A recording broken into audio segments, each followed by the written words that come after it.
மதுரை சித்திரை திருவிழாவின் 4ஆம் நாள் மீனாட்சி அம்மனும் சுந்தரேஸ்வரரும் தங்கப்பல்லக்கில் பவனி வருவாங்க. இன்னைக்கு மாசி வீதிகளில் வலம் வராம நேரா கோவிலுக்கு தெற்கே இருக்க வில்லாபுரம் கிராமத்துக்கு சென்று பாவக்காய் மண்டபத்தில் எழுந்தருளுவாங்க. அது என்ன பாவக்காய் மண்டபம், வில்லாபுரத்துக்கு அப்படி என்ன சிறப்புன்னு பார்க்கலாம். மதுரை சித்திரை திருவிழாவில் முதல் 3 நாட்கள் கோவிலுக்குள் இருக்கும் மண்டபங்கள்ல அம்மையப்பர் எழுந்தருளி காட்சி தருவாங்க. கோவிலுக்கு வெளியே செல்லும் வகையில் அமைந்த 4 மண்டகப்படிகள்ல முதல் மண்டகப்படியாய் இந்த பாவக்காய் மண்டபம் திகழ்கிறது.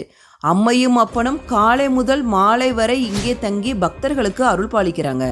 பழைய காலங்களில் வில்வ மரங்கள் நிறைந்த பகுதியாக இருந்தனால வில்வபுரம் அப்படின்னு அழைக்கப்பட்டு காலப்போக்குல மருவி வில்லாபுரம் ஆயிடுச்சு.